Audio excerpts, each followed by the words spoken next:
Assalamualaikum warahmatullahi wabarakatuh, anak-anakku yang Bapak banggakan. Pada hari ini kita akan belajar tentang tema 6, energi dan perubahannya, subtema 2, pembelajaran 2. Nah, sebelum kegiatan pembelajaran dimulai, marilah kita berdoa terlebih dahulu sesuai dengan agama dan kepercayaan kita masing-masing. Berdoa mulai. Selesai. Nah, semoga dengan berdoa tadi pembelajaran kita selanjutnya akan semakin lancar, semakin sukses, dan ilmu-ilmu yang disampaikan pada hari ini akan terserap oleh kalian. Langsung saja kalian buka buku paketnya pembelajaran 2 subtema 2. Ayo mengamati. Setelah melakukan kegiatan jasmani, badan kita akan terasa lelah. Energi perlu dikembalikan lagi, istirahat sejenak dan minum air putih dapat menyegarkan kembali tubuh kita. Ya, seperti yang pernah kamu alami setelah kamu melakukan kegiatan olahraga di sekolah, kamu pasti akan merasa lelah. Nah, dengan merasa lelah itu kamu perlu mengembalikan energi yang kamu miliki supaya nanti pada saat pembelajaran selanjutnya tubuh kamu akan merasa segar kembali. Nah, caranya adalah dengan cara istirahat sejenak dan minum air putih. Perubahan energi bukan hanya terjadi di dalam tubuh manusia. Perubahan energi dapat dilihat pada peralatan yang kita gunakan sehari-hari. Pelajarilah lebih lanjut contoh perubahan energi. Ya, tidak hanya perubahan energi itu tidak hanya terjadi pada tubuh manusia. Ada juga yang terjadi pada peralatan atau benda-benda yang kita gunakan sehari-hari. Kita lanjut. Nah, A. Perubahan energi listrik menjadi energi panas. Peristiwa perubahan energi ini dapat terjadi pada setrika listrik. Saat kabel listrik diberi aliran listrik, seketika itu energi listrik berubah menjadi energi panas. Peristiwa yang sama juga terjadi pada kompor listrik dan penanak nasi listrik. Ya, dari yang A, dari yang pertama ini dijelaskan bahwa perubahan energi listrik menjadi energi panas. Contohnya di sini ada setrika, ada penanak nasi, ada kompor listrik. Nah, anak-anak paham kan? Punya kan barang-barangnya di rumah? Iya. Nah, kita lanjut. Nah, di sini selanjutnya B, perubahan energi listrik menjadi energi gerak. Nah, perubahan energi lainnya adalah perubahan energi listrik menjadi energi gerak.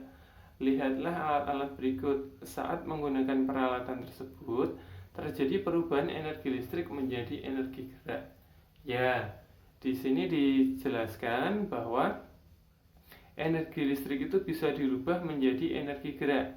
Contohnya apa? Nah, yang pertama di situ ada gambar kipas angin. Kalau kamu menyolokkan atau menancapkan kabel kipas angin ke stop kontak, nanti kipas angin itu akan berputar. Ada lagi blender, ada lagi mixer, ada lagi itu bor listrik, dan satunya mesin jahit listrik. Nah, apakah anak-anak punya alat atau benda yang dapat merubah energi listrik menjadi energi gerak? Ya, bagus. Kita lanjut ya anak-anak ya. Nah, sekarang yang C, perubahan energi kimia menjadi energi panas. Contoh perubahan energi kimia menjadi energi panas dapat dilihat pada kompor minyak tanah. Sebelum digunakan, kompor diisi dengan minyak tanah terlebih dahulu. Kompor dinyalakan dengan api, timbullah panas. Dengan energi panas itu kita dapat memasak nasi, memasak air, menggoreng ikan, dan lain-lain. Energi kimia lainnya adalah gas. Gas dapat digunakan untuk menyalakan kompor. Saat kompor gas menyala, terjadi perubahan energi kimia menjadi energi panas. Nah, di sini dijelaskan bahwa energi kimia menjadi energi panas. Contohnya di sini ada itu tadi yang pertama kompor gas, terus yang kedua kompor minyak tanah. Ada lagi di sini kalau di tempat saya namanya ini sentir ya. Itu beberapa contoh perubahan energi kimia menjadi energi panas. Lanjut ya anak ya. Selanjutnya adalah perubahan energi gerak menjadi energi bunyi. Contoh perubahan energi gerak menjadi energi bunyi dapat kita lihat saat seorang pemain drum memainkan alat musiknya drum. Nah, ia menggunakan energi geraknya untuk membunyikan drum. Contoh lainnya yaitu saat kentongan dipukul, energi gerak pemukul kentongan berubah menjadi energi bunyi. Ya, energi gerak di sini adalah kita yang menggerakkan alatnya. Ya, dengan kita menggerakkan alatnya, alat yang kita gerakkan akan mengeluarkan bunyi. Nah, itulah maksud dari energi gerak menjadi energi bunyi. Seperti itu, Nak. Nah, oke, di sini ada Ayu berlatih. Ya, di sini tadi kan kita sudah membahas mengenai perubahan energi. Ada A, B, C, dan D. Nah, sekarang Bapak minta nanti kamu coba jawab 5 pertanyaan yang akan Bapak tampilkan melalui ini. Kamu bisa tulis soalnya dulu di buku tulis, lalu jawabnya. Oke anak ya. Ini yang pertama adalah perubahan energi apakah yang terjadi pada tubuh kita? Jelaskan. Nah, di dalam tubuh kita itu terjadi perubahan energi apa? Nah, coba kamu jelaskan nanti sesuai dengan yang tadi Bapak terangkan. Yang kedua, jelaskan contoh perubahan energi listrik menjadi energi panas. Ini juga sama, tadi kan Bapak juga sudah menjelaskan perubahan energi listrik menjadi energi panas. Setelah itu contohnya apa? Nah, selanjutnya yang ketiga, perubahan energi apa yang terjadi saat kita menyalakan kipas angin? Nah, pada saat kamu menyalakan kipas angin, menurut kamu perubahan energi apa yang terjadi? Lalu kamu jelaskan sesuai dengan penjelasan Bapak tadi. Yang keempat, berikan contoh perubahan energi kimia menjadi energi gerak. Yang kelima, saat temanmu memainkan rebana, perubahan energi apa yang terjadi? Nah, 5 soal itu kamu silakan tulis di buku tulis, lalu dikerjakan. Lanjut ya, Nek ya. Nah, ini yang selanjutnya, ayo mengamati. Tuhan Maha Pengasih lagi Maha Penyayang. Karena kasih sayangnya, kita semua dapat hidup. Energi adalah nikmat Tuhan yang berguna bagi kelangsungan hidup. Semua orang berhak memanfaatkan energi yang sudah dianugerahkan kepadanya, atau yang sudah dianugerahkannya. Kita berhak menggunakan energi tersebut, tapi kita juga memiliki kewajiban terhadap energi. Kita wajib menggunakan energi dengan bijak. Energi di dalam tubuh harus digunakan untuk sesuatu yang baik dan bermanfaat. Berikut ini adalah contoh seseorang yang memanfaatkan energi untuk hal-hal yang bermanfaat. Contohnya di sini seorang guru. Ia mengeluarkan energinya untuk mengajar. yang mencurahkan tenaga agar murid-muridnya menjadi pintar dan cerdas serta terampil. Guru berharap kelak murid-muridnya menjadi orang yang berguna. Ya, itu adalah salah satu pemanfaatan energi yang digunakan untuk kebaikan atau untuk kebermanfaatan semua orang. Kamu juga bisa melakukannya, ya. Nah, demikian juga seorang petani.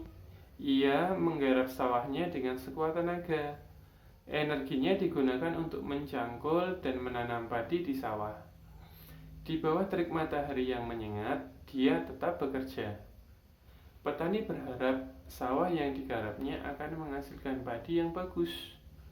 Banyak orang membutuhkan padi untuk kebutuhan hidup. Padi digiling menjadi beras, beras dimasak, lalu dimakan. Nah, di sini dijelaskan juga bahwa petani itu juga melakukan kegiatannya dengan memanfaatkan energi yang ada di dalam dirinya. Petani itu kan juga manusia. Nah, manusia itu kan punya energi kimia. Dari energi kimia itu dirubah menjadi energi gerak. Nah, dari energi gerak itu dimanfaatkan dengan mencangkul, dengan menggarap sawahnya, supaya petani itu menghasilkan padi yang bagus. Kalau kamu, karena kamu sebagai siswa, kira-kira apa coba? Apa coba? Nah, salah satunya kamu kan sama ya, sama-sama manusia ya, punya tenaga, fisiknya sehat. Nah, sebagai salah satu kegiatan atau memanfaatkan energi secara positif atau secara baik, kamu dapat melakukannya dengan cara mengikuti kerja bakti di sekolah, atau membantu ibu mengangkat jemuran, atau membantu ayah mencuci sepeda atau mencuci motor, atau menjaga adik. Nah, jadi tenaga yang kamu miliki itu bermanfaat untuk sesama, ya. Nah, selanjutnya, menggunakan energi untuk hal yang berguna merupakan suatu kewajiban. Jangan menggunakan energi untuk hal-hal yang tidak berguna. Tidak boleh, ya. Misalnya, tenaga seseorang yang kuat digunakan untuk berkelahi. Itu tidak boleh, ya. Berkelahi sesuai gambar, tidak boleh. Selanjutnya, energi bunyi dari radio digunakan untuk mengganggu orang lain. Di situ ada gambar seorang anak yang memegang radio mengganggu tetangganya. Itu juga tidak boleh. Dan yang selanjutnya, atau energi panas api digunakan untuk main petasan. Ya, itu juga tidak boleh. Kenapa tidak boleh? Lah nanti kalau misalnya petasannya pada saat kamu pegang itu malah meletus di tanganmu, kamunya yang rugi, ya. Itu sebabnya kenapa energi panas api digunakan untuk main petasan itu tidak boleh, ya. Apalagi kalian masih anak-anak, ya. Selanjutnya, nah, dari penjelasan tadi, bagaimana pendapatmu jika ada orang yang menggunakan energi untuk hal-hal yang tidak baik? Bagaimana pendapatmu? Apa yang akan kamu lakukan terhadap orang tersebut? Nah, coba kamu bayangkan dulu. Kamu punya teman atau melihat seorang yang ada di dekatmu itu menggunakan energinya untuk hal yang tidak baik. Apa yang akan kamu lakukan kepada dia? Kamu coba tuliskan pendapatmu di sini, ya. Di sini itu di buku tulis, ya. Nah, di bawahnya yang soal 5 tadi. Jadi setelah kamu tadi mengerjakan 5 soal tadi selesai, baru mengerjakan yang ini. Oke? Ya. Tuliskan pendapatmu tentang penyalahgunaan energi yang dimiliki. apa yang akan kamu lakukan terhadap orang tersebut. Oke. Terima kasih. Terima kasih untuk waktunya anak-anak, sudah menyempatkan untuk mengikuti pembelajaran daring pada hari ini. Semoga pembelajaran daring kali ini membuat kamu semakin paham akan manfaat dari energi dan perubahannya. Dan juga Bapak harap kalian dapat memanfaatkan energi sebaik mungkin dan tidak menjadikan orang lain merugi atau tidak membuat orang lain menjadi rugi atas pemanfaatan energimu. Ya nak ya? Ya, sip. Bapak akhiri pembelajaran daring pada hari ini. Akhir kata, wassalamualaikum